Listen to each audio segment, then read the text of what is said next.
مفتی صاحب ایک سوال یہاں پر ہو رہا ہے کہ والد کا انتقال ہو گیا، ایک بھائی ہے جو والد کے ساتھ رہتا تھا، وہ اب گھر پر قابض ہے، جو دوسرے بھائی بہن ہیں وہ الگ رہتے تھے،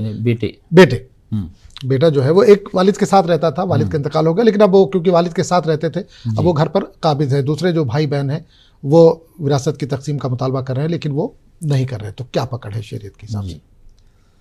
والد کے انتقال کے ساتھ ان کی جتنی اولاد ہے، جتنے بیٹے بیٹیاں ہیں، چاہے وہ ساتھ رہتے تھے یا نہیں رہتے تھے، وہ سارے کے سارے اس میں اپنے اپنے شرعی حصوں کے مطابق حقدار ہو جائیں گے۔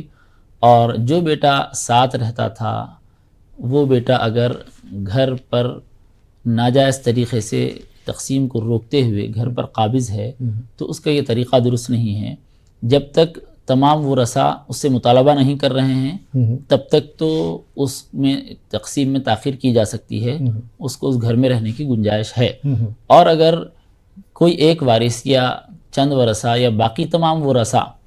جائیداد کی تقسیم کا، متروکے کی تقسیم کا مطالبہ کرتے ہیں تو اس کو جائز تقسیم کس کے کتنے حصے ہوتے ہیں، کیسے ہوتے ہیں معلوم کر کے تقسیم کر دینی چاہیے۔ اور اس طرح اگر وہ روکے رکھے گا تو یہ دوسروں کا حق روکنے والا بن جائے گا۔ ویسے کسی اجنبی آدمی کا بھی حق روکنا جائز نہیں ہے، اسلام میں بڑا گناہ ہے، جبکہ یہ تو اپنے ہی سگے بھائی بہنوں کا حق روکنے والا بن رہا ہے۔ تو یہ چھوٹا گناہ نہیں ہے، یہ بہت بڑی بات ہے، بڑا سنگین جرم ہے۔ تو ایسے شخص کو چاہیے کہ اپنا جو حق ہے وہ لے لے اور دوسروں کا جو حق ہے وہ اس کو ادا کر دے۔ اب اس میں لوگوں کا عذر یہ ہوتا ہے کہ میں تو والد صاحب کے ساتھ رہتا تھا، ہر ایک کا گھر الگ الگ ہے، ہر ایک کا پہلے سے انتظام ہے، میرا کچھ انتظام نہیں ہے، میں تو والد صاحب کے ساتھ ہی رہا کرتا تھا، اگر یہ گھر تقسیم ہو جائے گا تو پھر میں کہاں رہوں گا۔ اس طرح کا آدمی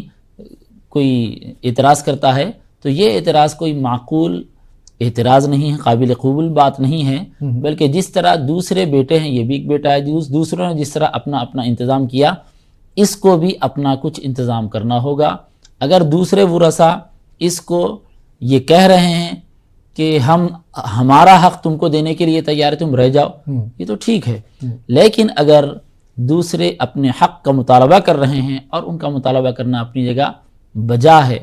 درست ہے، تو اس گھر میں رہنے والے بیٹے کو یہ نہیں چاہیے کہ وہ دوسرے کے حق کو روک کر گھر پر ناجائز طریقے سے قابض رہے، بلکہ صحیح طریقے سے جو تقسیم ہے وہ تقسیم کر کے اپنا بھی حق لے لے، دوسروں کا بھی حق ادا کرے۔